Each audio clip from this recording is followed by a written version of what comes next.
Pow! What's up, everybody? Once again, it's Brand Man Sean, and I got another snippet from my conversation with TJ Chapman.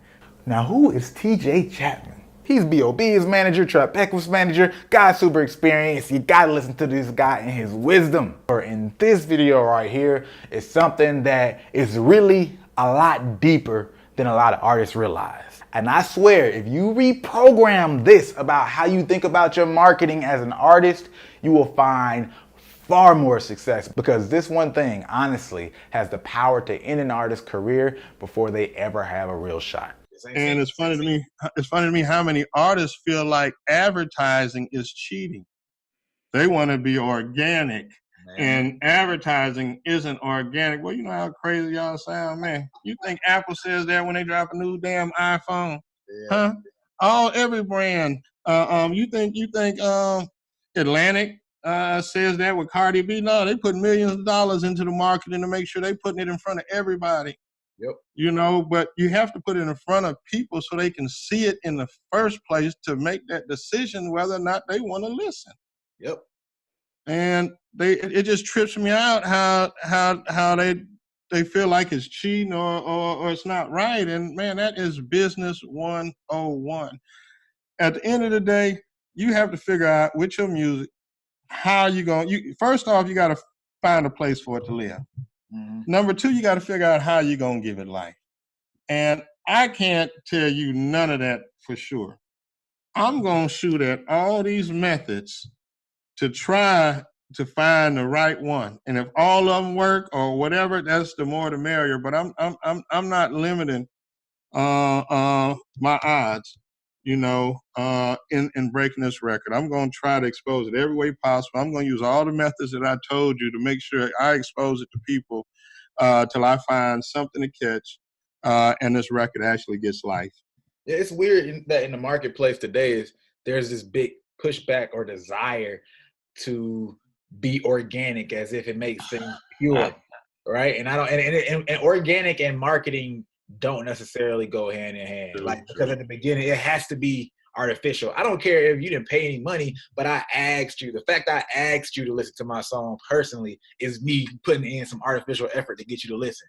Like you want to start or spark some organic. That's what you want your artificial marketing to do. But you got to get like that ball rolling. And like there's so many people that are like, I'll do a video about an artist on the channel, for example, and someone might be like, oh man, this is fake, or their industry plan, or they paid, or they had money. And it's like, you're talking about them for the methods they use, but they're where you want to get. Like, so try to use those methods as opposed to, like, I don't understand that.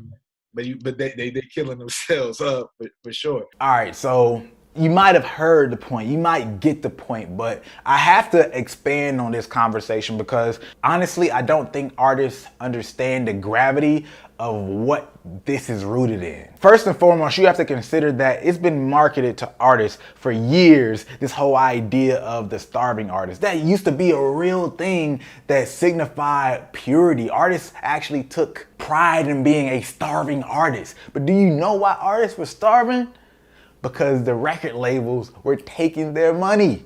Somebody was making money off of the artists. And then the other artists are just being sold the dream, so you have to struggle and hustle to even get in a position to get your money taken. That's been pushed on artists for a long time now, and there's still some remnants of that stuff left over, to the point where you have this weird classism in artistry where artists try to downgrade and discredit people who aren't moving with a starving artist mentality of this just happens for me. It was super organic. I didn't use a business mind and infrastructure and way of going about things to boost my career. So even though you might not have that in all aspects, there might be small subjects where you're thinking about it that way. Because at the end of the day, when you're complaining about these other people, it does nothing but make you sound like a loser. And why do I say it like that? Because I think that's the only way to drive through the point that y'all are playing the same game, so to speak. Really, you're playing your own game, but everybody is playing this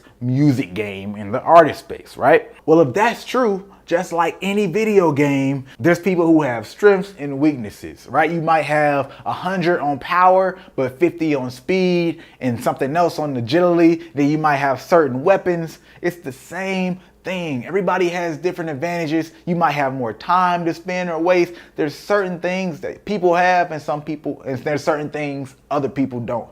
At the end of the day, there's the things you have and the things that you don't have. But when you work through those certain levels of the game, you're either losing or you're winning at various parts of the game. You get to the big boss and hey, they have all these different powers that you don't have, and you either beat them or you lose. You have to make the most out of what you have, because you wouldn't be complaining if you had the money. If you had a rich dad, or if you had a big investor, or if you had some of these other situations, you're not going to be saying, hey, yeah, I got $1 million in the bank, but I'm not going to use it so I can keep it real.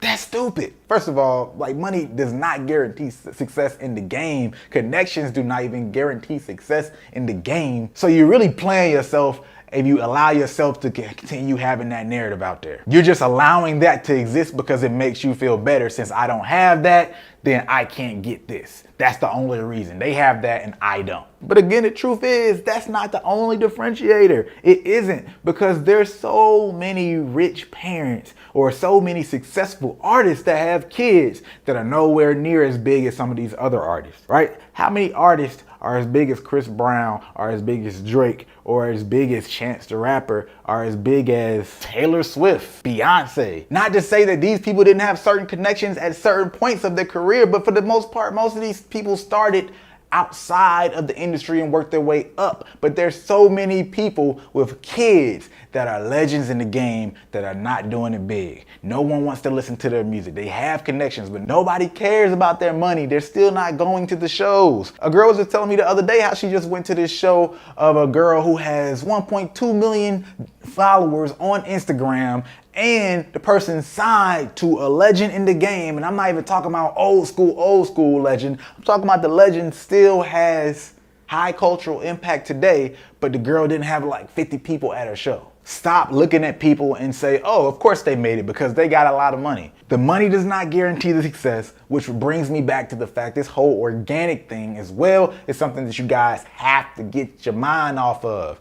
This whole idea, if you're going to market, if you're working on marketing right now, then it's not organic. If you pay for one post to be posted by an influencer, you're already doing something that's not organic. By that type of definition, your whole marketing initiative is to do as many artificial things as possible that will bring attention to your product and hope that your product is quality enough that it sparks and creates organic traffic. Anybody else who just happened to blow up and they didn't know what was happening, yeah, those people are out there. They did just go viral, but that's a luck of the cards. It's a draw of the cards. It's not because they were better than somebody else. That's just good timing.